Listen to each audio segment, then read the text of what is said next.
तो आइए दोस्तों, स्वागत है आप सभी का अपने YouTube चैनल ग्रोइंग माइंड्स पर। आशा करते हैं आप सभी अच्छे होंगे और अपनी तैयारी में अच्छे से लगे होंगे। तो चलिए आज इस वीडियो में हम बात करेंगे सर्वनाम की। अब देखिए सर्वनाम क्या होता है, सबसे पहले यही जानेंगे। सर्वनाम का अर्थ है सबका नाम। अब ये शायद आपको थोड़ा अटपटा लगे क्योंकि हम तो शुरू से क्या पढ़ते आए हैं कि संज्ञा के स्थान पर प्रयुक्त होने वाले शब्द क्या कहलाते हैं, सर्वनाम कहलाते हैं। देखिए ये बिल्कुल सही है कि संज्ञा के स्थान पर प्रयुक्त होने वाले शब्द क्या कहलाते हैं, सर्वनाम। लेकिन हम सर्वनाम को दूसरे शब्दों में ये ऐसे भी जान सकते हैं कि जो सबका नाम होता है वो सर्वनाम होता है। कैसे? देखिए जो शब्द सबके नामों के स्थान पर प्रयोग हो सकते हैं वो क्या होते हैं, सर्वनाम होते हैं। उदाहरण के लिए मैं शब्द। अब जो मैं शब्द है वो क्या है, एक सर्वनाम है। अब ऐसा तो है नहीं इस शब्द का प्रयोग मैं अगर अपने लिए कर रही हूं तो आप अपने लिए नहीं कर सकते या कोई और अपने लिए नहीं कर सकता, हर कोई कर सकता है। उसी तरह जैसे इसके और एग्जांपल्स आपके सामने लिखे हुए हैं, वह, हम, वे, उसका, कोई, तुम, कुछ आदि। तो देखिए हम शब्द है, अब मैंने अपने और आपके लिए यूज किया हम शब्द का किसी वाक्य को कहने के लिए, तो ऐसा तो है नहीं कि वो सिर्फ हमारे लिए ही यूज हो सकता है, कोई और उसको यूज नहीं कर सकता। तो जो शब्द सबके लिए प्रयोग किए जा सकते हैं या फिर दूसरे शब्दों में हम ये कह सकते हैं कि संज्ञा या स्थान के प्रयोग के स्थान पर प्रयुक्त होने वाले शब्द क्या कहलाते हैं, सर्वनाम कहलाते हैं। यहां तक आपको समझ आया होगा। क्या होता है सर्वनाम? सबका नाम, जो सबको दिया जा सकता है, जिससे सबको बुलाया जा सकता है, जिसे सब यूज कर सकते हैं, वही क्या होता है, हमारा सर्वनाम शब्द होता है। अब देखिए इसके उपयोग देखते हैं कि क्यों हमें सर्वनाम की जरूरत पड़ी, क्योंकि अगर ये संज्ञा के स्थान पर ही प्रयोग होते हैं तो हम तो संज्ञा को ही प्रयोग कर लेते। हम क्या कर लेते, संज्ञा का ही प्रयोग कर लेते। बेकार ही हमारा सिलेबस बढ़ गया, हमको ये पढ़ना पड़ रहा है, ऐसा क्यों, क्या जरूरत थी इसकी। तो देखिए इसका उपयोग देखते हैं। भाषा को सहज, सुंदर और सुविधाजनक बनाते हैं। किस लिए हम इनका प्रयोग करते हैं, ताकि हमारी भाषा बहुत सहज, सुंदर और सुविधाजनक हो जाए। अब ये आपको कहने से शायद समझ ना आया हो, लेकिन नीचे मैंने एक उदाहरण लिखा है जिसके साथ मैं कोशिश करूंगी आपको ये समझाने की कि किस तरह सर्वनाम भाषा के रूप को सुंदर और सुशील या सुविधाजनक या सहज बनाते हैं। देखिए एग्जाम्पल पढ़ते हैं। राधा स्कूल से आई, ठीक है, राधा स्कूल से आई। फिर बोला है राधा ने स्कूल से आकर खाना खाया, उसके बाद राधा अपनी सखी के साथ खेलने चली गई। अब जब हम इस वाक्य को बोलते हैं, अभी तो ये सिर्फ 3 ही वाक्य आपके सामने है, इसी में और आगे भी ये कहानी हो सकती है कि खेलने के बाद आकर राधा ने और उसकी सखी ने, राधा ने और उसकी सखी ने अपना अपना काम किया, फिर राधा सोने चली गई। तो जो ये बार बार राधा शब्द आएगा, बार बार रिपीट होगा, तो ये रिपीटेशन भाषा को कैसा बनाता है, थोड़ा भद्दा, बेढंग सा और अनइंटरेस्टिंग सा, थोड़ा बोरिंग बनाता है, ठीक है। लेकिन जब हमने इस राधा के जगह देखिए, क्योंकि जो सर्वनाम होंगे वो किसे डिनोट करेंगे, पहले जिस संज्ञा की बात हो चुकी होगी उसी के लिए हम शब्द का यूज करते हैं। क्योंकि अगर पहले किसी वाक्य में संज्ञा के बारे में कोई वर्णन नहीं हुआ है तो हम डायरेक्टली सर्वनाम का प्रयोग नहीं करते, क्योंकि हमें पता ही नहीं चलेगा कि किसके बारे में बात हो रही है। तो देखिए पहली लाइन में आएगा राधा स्कूल से आई, ठीक, राधा स्कूल से आई, वहां से आकर, अब स्कूल के लिए भी क्या था, हमने यहाँ तो दोबारा स्कूल बोलना पड़ा हमें, जो कि कैसा लग रहा था, थोड़ा अटपटा लग रहा था बोलने में। राधा स्कूल से आई, राधा ने स्कूल से आकर खाना खाया, जबकि हम उसकी जगह क्या बोलते, राधा स्कूल से आई, वहां से आकर उसने खाना खाया। तो आप खुद ही ये पाएंगे कि इसे बोलने में ये सुविधाजनक भी होता है और अच्छा लगता है इसके कंपैरिजन में, ठीक है। और उसके बाद वह अपनी सखी के साथ खेलने चली गई। तो आशा करती हूँ कि इस एग्जाम्पल के थ्रू आपको सर्वनाम का प्रयोग, कि हमें क्यों सर्वनाम की जरूरत पड़ी संज्ञा के स्थान पर प्रयोग करने की, ये समझ आया होगा। तो आइए अब बात करते हैं सर्वनाम के प्रकार की। तो चलिए देखते हैं सर्वनाम के भेद। सर्वनाम के 6 भेद होते हैं। कितने भेद होते हैं? 6। पुरुषवाचक सर्वनाम पहला, निश्चयवाचक सर्वनाम, अनिश्चयवाचक सर्वनाम, प्रश्नवाचक सर्वनाम, संबंधवाचक सर्वनाम और निजवाचक सर्वनाम। इनके कुछ उदाहरण मैंने साथ के साथ लिखे हुए हैं, जैसे कि पुरुषवाचक सर्वनाम में मैं, हम, तू, वे, निश्चयवाचक में यह, वह, अनिश्चय में कोई, कुछ, प्रश्नवाचक में कौन, क्या, संबंध में जो, सो, निजवाचक सर्वनाम में आप, स्वयं। अब हम इनका थोड़ा सा अर्थ जानेंगे, फिर हम एक एक करके इनको डिटेल में पढ़ेंगे। तो देखिए, पुरुषवाचक सर्वनाम, जब किसी पुरुष के लिए ये शब्द प्रयोग हुए होंगे। अब ये पुरुष कौन से हो सकते हैं, ये हम आगे जानेंगे। तो मैं, हम, तू, वे, तो यही शब्द तो होते हैं जो हम अगर बात कर रहे हैं आपस में, तो हम इन्हीं सर्वनाम शब्दों का तो प्रयोग करेंगे किसी के लिए। तो ये हो गई पुरुषवाचक। अब देखिए, निश्चयवाचक और अनिश्चयवाचक। निश्चयवाचक और अनिश्चयवाचक में निश्चय वो होते हैं जब पक्का पता हो, डेफिनेटली पता हो कि इस चीज की बात हो रही है। तो यह पुस्तक, अगर मैंने बोला यह पुस्तक, तो आपको पता होगा उस वक्त कि मैं किस पुस्तक के बारे में बात कर रही हूँ। या फिर मैंने कहा वह लड़की, तो आपको पता होगा कि ये जो वह लड़की शब्द है, ये किसके लिए प्रयोग हुआ होगा। ये वह जो सर्वनाम लगा है, ये किस लड़की के बारे में बात करने के लिए मैंने वह लगाया है, क्योंकि उसका कुछ ना कुछ पहले ही हम क्या कर चुके होंगे, उसके बारे में कोई बात कर चुके होंगे और हमें आंसर डेफिनेटली पता होगा कि वह कौन है। अनिश्चयवाचक कोई, ठीक, कुछ, जब हमें जैसे यहाँ निश्चय है, पता है, उसके अपोजिट ही अनिश्चय होता है। हमें नहीं पता होगा, हम जिसके बारे में बात कर रहे होंगे वो सर्टेनली क्लियर नहीं होगा। मान लीजिए मैंने कहा कोई आया था, दरवाजे पे कोई आया था, तो अब जो ये कोई आया है वो हमें निश्चय तो नहीं पता ना उसका कि वो कौन आया है। तो ये होते हैं अनिश्चयवाचक सर्वनाम। मोहन ने रिया को कुछ दिया, अब वो क्या दिया, तो यहाँ पे भी ये कुछ शब्द क्या दिखा रहा है, अनिश्चितता दिखा रहा है किसी चीज की, कि उसने उसे कुछ दिया है। क्या दिया है, कोई पुस्तक दी है, पेन दी है, पेंसिल दी है, हमें ये नहीं पता। नेक्स्ट, प्रश्नवाचक, जिन सर्वनाम शब्दों से हम क्या करते हैं, प्रश्न करते हैं कि गेट पर कौन खड़ा है या तुम क्या लाए हो, तो ये कौन से होते हैं, प्रश्नवाचक सर्वनाम। संबंधवाचक, जो क्या दिखाएंगे, एक दूसरे का के साथ क्या दिखाएंगे, संबंध दिखाएंगे। जैसे कि जो जैसा करेगा सो वैसा भरेगा, तो जो, सो। उसी तरह निजवाचक सर्वनाम होते हैं जो हम अपने लिए प्रयोग करते हैं। मान लीजिए कि आप कह रहे हैं किसी को कि मैं अपने नोट्स आप बना लूंगा, या मैं अपने नोट्स स्वयं बना लूंगा, या मैं अपने नोट्स खुद बना लूंगा, मैं अपना काम खुद कर लूंगा, मैं अपने आप से याद कर लूंगा। तो ये कौन से होते हैं, निजवाचक। क्या शब्द आते हैं इनमें, आप, स्वयं, खुद, इस तरह से। देखिए, पुरुषवाचक सर्वनाम को डिटेल में देखते हैं, थोड़ा सा बात करते हैं।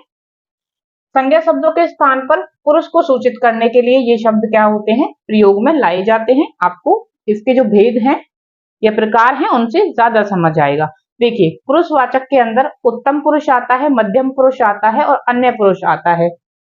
देखिए, जब हम आपस में कोई बातें कर रहे होते हैं, तो उनमें देखिए कि कौन कौन लोग शामिल होते हैं। एक तो वो इंसान हो गया जो बात को बोल रहा है, एक वो होंगे जो बात को सुन रहे होंगे, और कोई तीसरा हो भी सकता है, नहीं भी हो सकता है, जिसके बारे में बात हो रही होगी वो कोई तीसरा होगा, अगर किसी और के बारे में बात हो रही है।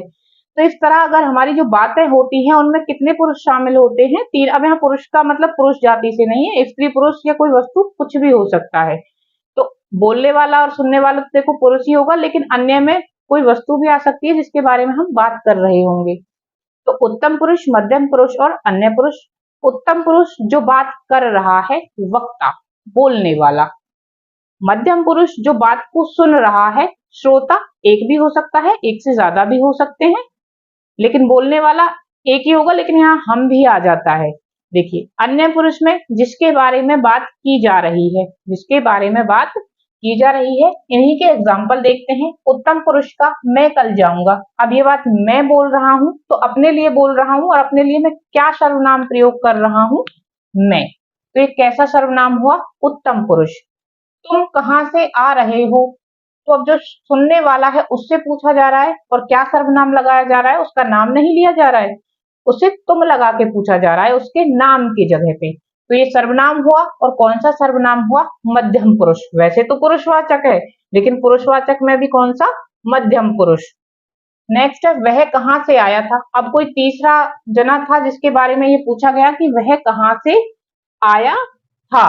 तो ये जो वह शब्द लगा किसी और के लिए लगा, मान लीजिए कोई मोहन व्यक्ति है वो आया था, उसके बारे में श्याम पूछ रहा था किसी जियान से कि वह या सोहन कहां से आया था। तो उसने ये नहीं कहा कि मोहन या सोहन कहां से आया था, उसने उसके लिए क्या शब्द का प्रयोग किया?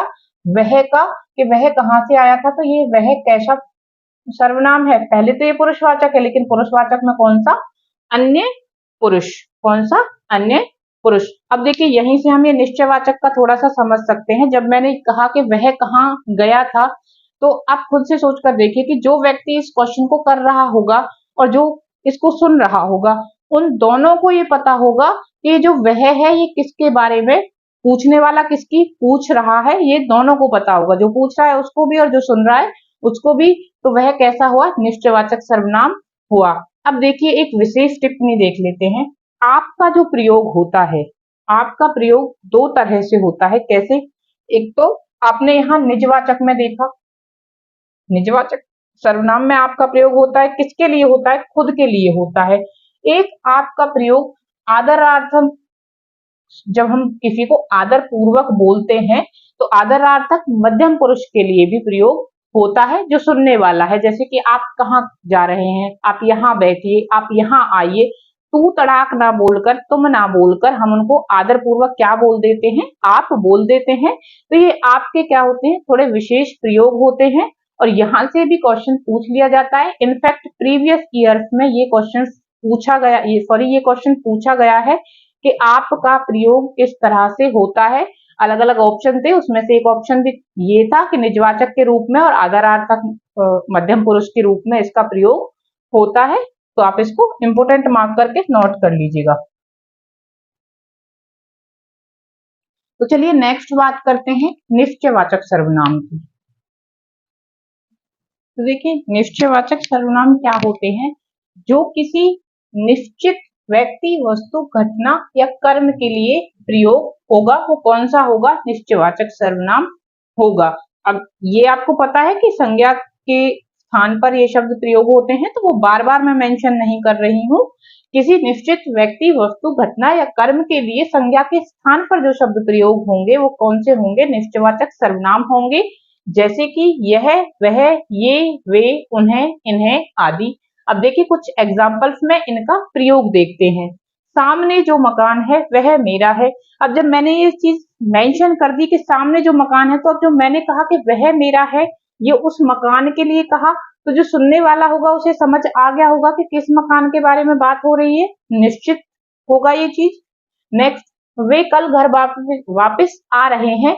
अब ये कोई जो भी इंसान बोल रहा होगा, जिससे भी बोल रहा होगा कि वे कल घर वापस आ रहे हैं, क्योंकि दो लोग जब आपस में जानते होंगे तभी तो बातें करते हैं। ऐसा नहीं है कि आप कोई अलग ही एक्सेप्शन ले ले कि कोई अनजान किसी को ये बता रहा है, क्योंकि ये बातें कब होंगी? नॉन पर्सन्स के बीच में होंगी। वे कल घर वापस आ रहे हैं, तो यहाँ सुनने वाले को पता होगा कि ये जो वे है ये किसके लिए शब्द प्रयोग हुआ है, कौन कल घर वापस आ रहे हैं, जो कहीं बाहर गए थे, तो वे कौन है ये पता होगा, निश्चय होगा।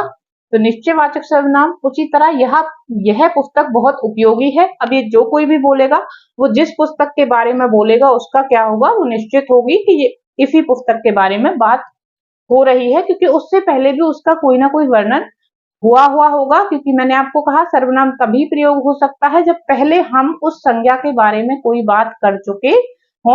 अगर इस मकान के बारे में कोई बात हुई नहीं है, सीधा ये कह दिया जाए वह मेरा है, तो क्या मेरा है, कौन सा मेरा है, तो ये कोई लॉजिक नहीं है। पहले पहले कहीं ना कहीं संज्ञा का वर्णन हुआ होता है, उसके बाद ही उसके लिए क्या लगता है? सर्वनाम लगता है आने वाले वाक्यों में। तो यहां तक क्लियर हुआ। अब देखिए अनिश्चयवाचक। अनिश्चयवाचक निश्चयवाचक का बिल्कुल अपोजिट होता है। जब निश्चित नहीं होती ये व्यक्ति, वस्तु या घटनाएं या कर्म, तब कौन सा सर्वनाम लगता है? अनिश्चयवाचक। तो ये अनिश्चयवाचक सर्वनाम कौन से होते हैं? जैसे कि कोई, किसी, कुछ। दरवाजे पर कोई है, तो कहने वाले को नहीं पता है कि वो जो कोई है या जो कोई दरवाजे पर आया है वो कौन है, उसका कुछ निश्चित नहीं है। तो अनिश्चयवाचक। रास्ते में कुछ खा लेना, अब जो मिलेगा वही खाया जाएगा, तो ये जो यहाँ कुछ खा लेना शब्द है वो किस लिए कि जो भी कुछ मिले। अब निश्चित तो नहीं है कि आपको क्या मिलेगा जो आप खा सकेंगे, तो रास्ते में कुछ खा लेना। अब यहाँ दोनों को मिलाकर भी एक वाक्य दिया है, कोई कुछ भी कहे हमें क्या आदि। कोई कुछ भी कहे हमें क्या, तो ये कोई कौन कह रहा है और कुछ क्या कह रहा है ये निश्चित नहीं है। ये एक नॉर्मल सेंटेंस है जो कि अनिश्चयवाचक एक क्रिया को बताता है कि कुछ नहीं पता कि कौन क्या कह रहा है और कौन कह रहा है ये भी नहीं पता होता। इसमें यह है कि कोई अगर कुछ भी कहता है तो हमें उससे क्या, हमें अपने काम से काम होना चाहिए। तो ये हुआ निश्चयवाचक और अनिश्चयवाचक सर्वनाम। अब बात करते हैं प्रश्नवाचक सर्वनाम की। देखिए प्रश्नवाचक सर्वनाम वो सर्वनाम शब्द होते हैं जिससे कि किसी व्यक्ति, वस्तु आदि के बारे में प्रश्न होने का क्या हो, बोध हो। अब इसके उदाहरण क्या हैं या वो कौन से शब्द हैं, जैसे कि क्या, कब, कौन, किसे, किसने आदि। जब हम वाक्य में इनका प्रयोग देखेंगे तो हमें और अच्छे से समझ आएगा। ऊपर कौन बैठा है, तो जो कोई भी व्यक्ति ऊपर बैठा है वो कौन बैठा है उसके बारे में प्रश्न पूछा जा रहा है, प्रश्न का बोध हो रहा है। तुमने किससे यह पुस्तक ली, तो जो यह पुस्तक तुमने ली है वो किससे ली है, वो कौन है ये पूछा जा रहा है। तुम क्या लाए हो, सेम वे में। तो ये शब्द कौन से होते हैं, प्रश्नवाचक सर्वनाम के होते हैं। या प्रश्नवाचक, अगर आपको प्रश्न पीछे लगा हुआ मिले, ये शब्द मिले, तो आप डायरेक्टली पहचान जाएंगे कि ये कौन सा सर्वनाम है, प्रश्नवाचक सर्वनाम है। अब देखिए संबंधवाचक सर्वनाम, जिन सर्वनाम शब्दों से भिन्न बातों का संबंध ज्ञात हो, जो अलग अलग बातें हों उनके बीच में क्या संबंध है, वो जो शब्द बता रहे होते हैं उन शब्दों को क्या कहते हैं, संबंधवाचक सर्वनाम कहते हैं। जैसे कि कुछ शब्द आपके सामने हैं, जो, सो, जैसा, वैसा, जिसे, उसे। एक तो देखिए इनकी पहचान ये भी होती है, बाकी आप इससे पहले 4 सर्वनाम पढ़ चुके हैं, उनमें ऐसा कहीं नहीं था कि 2 का पेयर सा आपको बना मिले, ठीक है, वो सिंगल सिंगल सारे यूज हो रहे थे। तो ये भी एक इसकी पहचान होती है। बाकी आप जब एग्जाम्पल देखेंगे तो आपको ये समझ भी आएगा, जो करेगा सो भरेगा। अब जो करेगा, ये जो और सो शब्द है, ये एक दूसरे को क्या कर रहे हैं कि वैसी ही, अगर आप जैसा करते हैं वैसा ही आपको भरना पड़ेगा। तो इन बातों को क्या कर रहा है, ये 2 अलग अलग बातों को लिंक करना है। एक तो है कि जो करेगा वो क्या करेगा, और जो जैसा करेगा वो उसी के बेसिस पे वैसा ही भरेगा। नेक्स्ट है जैसी करनी वैसी भरनी, सेम। तेते पाव पसारिए जेती लांबी सौर। तो ये एग्जाम्पल हुए संबंधवाचक सर्वनाम के। अब देखिए आगे बढ़ते हैं और देखते हैं हमारा लास्ट जो रहता है निजवाचक सर्वनाम। निजवाचक सर्वनाम, मैंने पहले ही आपके लिए निजवाचक के उदाहरण लिखे हैं, जैसे कि स्वयं, स्वतः, आप, खुद। तो आपको यही शब्द याद करने हैं जो कि किसमें आते हैं, निजवाचक सर्वनाम में आते हैं। निजवाचक सर्वनाम क्या होते हैं, वे शब्द निजवाचक सर्वनाम होते हैं जो जो कहने वाला या बोलने वाला होता है, वक्ता जो होता है, वो खुद के लिए जो प्रयोग करता है। एग्जाम्पल से आपको समझ आएगा। मैं अपना काम आप कर लूंगा, तो जहां जो ये आप शब्द आया ये क्या है, निजवाचक के, अपने आप कर लूंगा। हमें अपना काम स्वयं करना चाहिए या खुद करना चाहिए, और वह स्वतः समझ जाएगा। मान लीजिए कोई बात कही गई है तो उसके लिए कहा जा रहा है कि वो जो जिससे कही जाएगी आगे जाके, तो वो खुद से समझ जाएगा उस बात का मतलब, वो खुद ही स्वतः अपने आप समझ जाएगा। तो स्वतः, स्वयं, आप और खुद ये कैसे सर्वनाम होते हैं, निजवाचक सर्वनाम होते हैं, जो कि वक्ता अपने लिए प्रयोग करता है या फिर जो एम्फेसिस करते हैं, फोर्स करते हैं इस चीज पर कि खुद ही कर लेंगे, स्वयं कर लेंगे, आप ही कर लेंगे, वो खुद से ही कर लेगा, इस तरह से। तब देखिए कुछ शब्द हैं जो निजवाचक सर्वनाम में है, आप, स्वयं, खुद। देखिए जो निजवाचक सर्वनाम है वो कहीं ना कहीं जो पुरुषवाचक सर्वनाम हमने पढ़ा उसी का एक भेद की तरह होता है, लेकिन इसको पढ़ा अलग से जाता है, क्योंकि इसमें सिर्फ ये वाले शब्द आते हैं या फिर खुद से करने वाले जो शब्द होते हैं, किसी काम को ये दिखाते हैं, वही शब्द आते हैं। इसमें मैं, हम, तुम, वो वाले शब्द नहीं आते, इसलिए इसको अलग से पढ़ते हैं। तो जो आप, स्वयं, खुद ये शब्द होते हैं तीनों, इनको तीनों पुरुषों में ही क्या होता है, प्रयोग होता है। उत्तम में भी होगा, मध्यम में भी होगा, अन्य में भी होगा। जैसे मैंने कहा मैं अपने आप कर लूंगी, तो मैं ही वक्ता हूं और मैं अपने लिए ही कह रही हूं। मैंने कहा आप खुद कर लेना, मैंने यहाँ आप किसके लिए प्रयोग किया, वो जो सुन रहा है उसके लिए या फिर जो अन्य है उनके लिए। कि आप अपना काम खुद करिएगा, उनसे कह देना वो अपना काम आप करें। तो यहाँ पे जो ये आप शब्द है, स्वयं शब्द है, खुद है, इसी तरह से तीनों पुरुषों में प्रयोग हो सकते हैं। ये भी एक इम्पोर्टेंट पॉइंट है। उसी की तरह जैसे मैंने आपको बताया था कि आपका जो प्रयोग होता है वो निजवाचक और आदरार्थक मध्यम पुरुष में होता है। तो ये भी एक इम्पोर्टेंट क्वेश्चन यहाँ से फ्रेम हो सकता है।